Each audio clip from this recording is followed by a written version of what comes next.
If you have a project car that has been sitting for 2 years, 6 years, I don't know, maybe 10 years, then you're in luck because this is the video for you. I'm going to be walking you through the 5 steps that you absolutely need to do before you even think about trying to turn over your project car that's been sitting for way too long.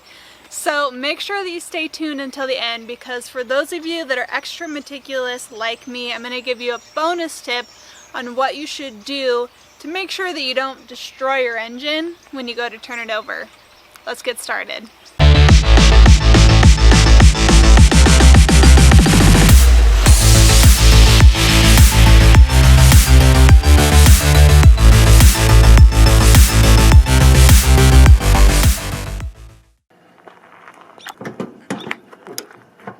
Oh, it's hard to do with one arm. Here we go, boys and girls. Look at all this nasty. This is just gonna be so dang satisfying. All right, here is the first pass. Already looks so much better. Got rid of the mouse nest that was in there. And I think I sucked up the majority of the spiders and spider webs.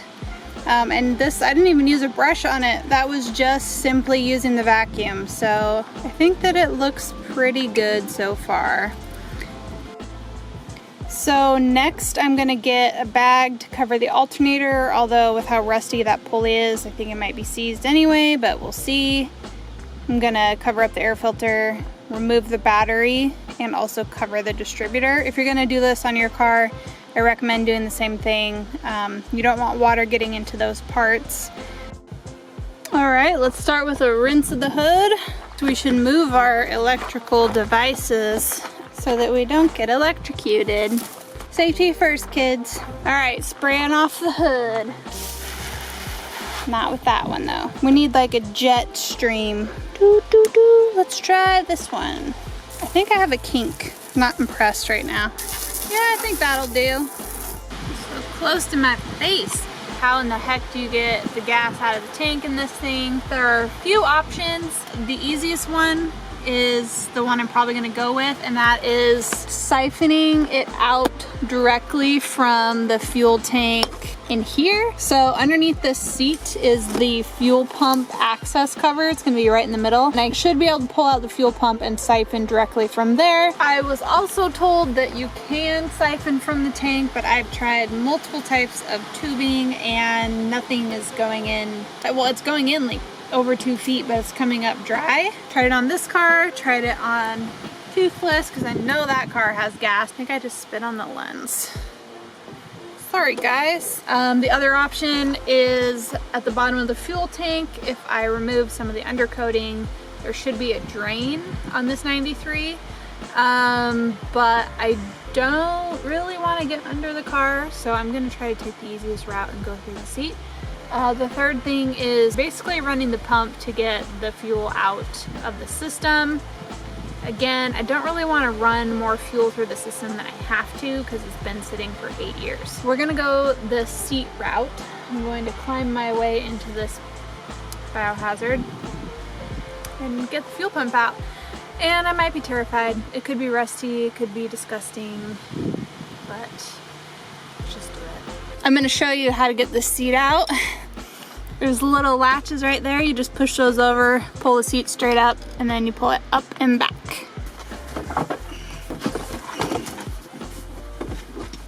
There's the fuel tank access. You can see it has 1, 2, 3, 4, 5 Phillips head screws. Detach the little connector right here and go from there. Okay, so I've gotten the first cover off. Then I need to remove this little bolt right here and take this line off, and then there's some screws around here that have to come out to pull the fuel pump out. Before you do that, make sure that you open up your gas cap and let the pressure out. Otherwise you're definitely gonna have fuel coming out of the lines right here. You still might have a little bit, so I'd recommend that you put a bucket or something down next to it and maybe a towel to catch the fuel, and then a bucket to set your fuel pump in. Otherwise you're gonna get gas all over. All right, 16 millimeter. I've got the gas cap cracked open, so hopefully we don't get a bunch of fuel coming out, but let's see.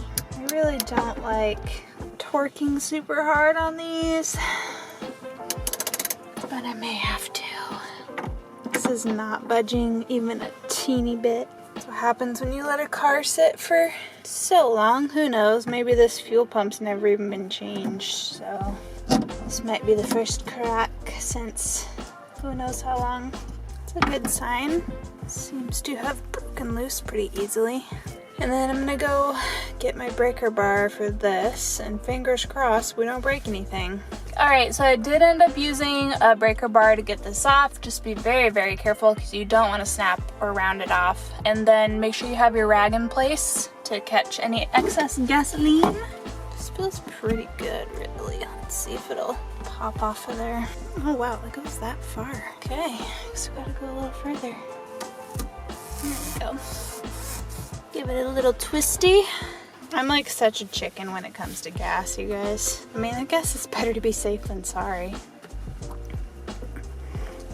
Oh, awesome. So now I have some screws. Don't drop the screws.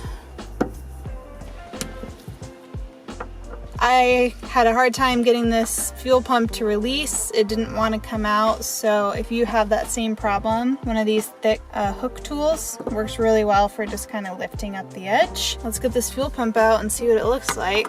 Ooh, yeah, I can smell it now. Holy moly.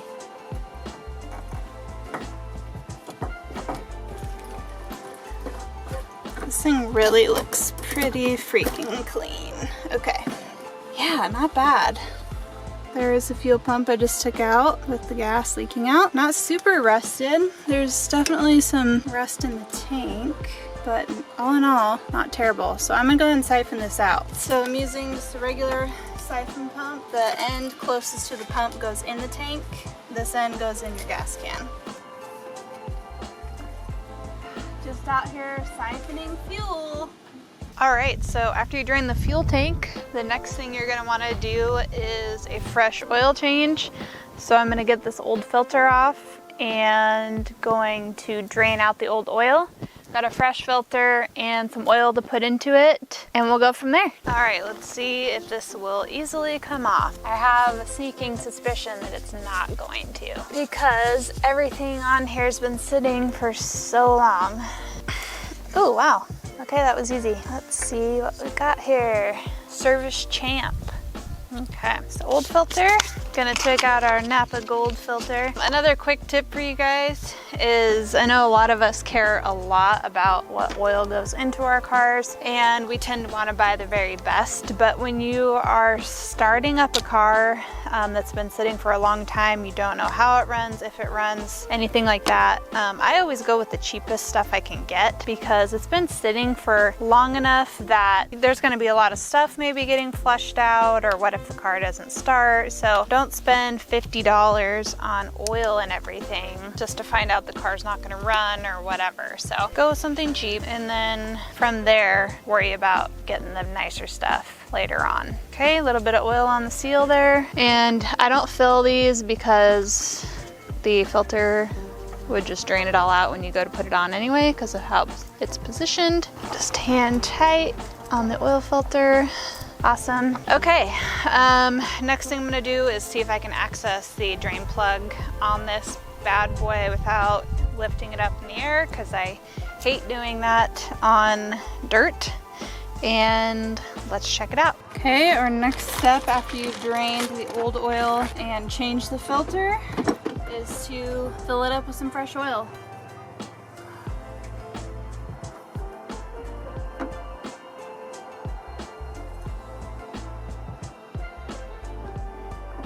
After you've got the old gas out, new gas in the tank, and you have changed your oil, what I did was I took the stable fogging oil and I pulled out all 4 of the spark plugs and then sprayed just like a second or two of this fogging oil into each cylinder. One thing that I'm concerned about is that 3 of the 4 plugs on this car were dripping wet with oil, which means my spark plug tube seals are bad, which I do have a new kit here that was meant to be for this car, but I can change those. The other thing is that I don't know if it's going to be able to fire with the amount of oil that was on it, but I don't want to change it until I hear the engine and figure out if it's going to start or not. And then the other thing I noticed when I was looking through things is that there's still a lot of debris left in here.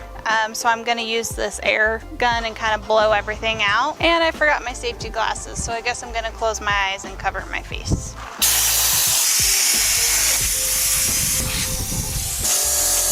As another safety precaution, I did just have my husband move our cars because the clutch master cylinder in this is bad, and the previous owner did say that the transmission wasn't disengaging all the way, so I have it in neutral, and then I'm going to go ahead and start it, and hopefully it doesn't take off.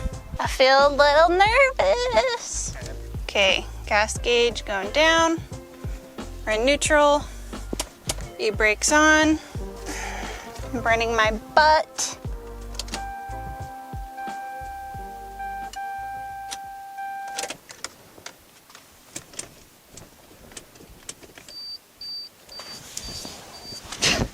That was uneventful. Okay, so something... I heard something ticking in there. The clicking? Nope, still nothing. So it's not the battery. Probably the starter. The bonus tip, for those of you that stuck around, number 1, thank you. Number 2, here is the tip for you. Something that you're probably going to want to do before you try to turn your engine over with the key is you're going to actually want to hand turn the crankshaft. Now, depending on what car you have, it's going to be different. For this Celica, for example, I would need to take off the passenger side wheel, pull everything out as far as, you know, the fender liner and all that. Then you can see the crank. You can put a long breaker bar on it and turn it clockwise. And if everything feels free and is turning and you're good to go, then you can go ahead and try to turn that engine over with the key. Engine is free and you can turn it over by hand. Is going to save you a little bit of headache down the road in case it is seized up. The last thing you want to do is try to get your starter to move a flywheel on an engine that's all gummed up. So that is my tip for you. Make sure to try to hand crank your engine. On a car like this, like I said, it's on the passenger side and you're going to go counterclockwise, but make sure that you look for your specific make and model before you give that a shot. So thank you so much for watching this week's video. Make sure that you tune in the upcoming weeks because I am going to be going through the no start diagnosis on this car and what is going on that's preventing it from turning over at all. So I'll see you next time. If you enjoyed today's video or even learned a little bit, don't forget to subscribe, hit that little bell, and click the like button on the video.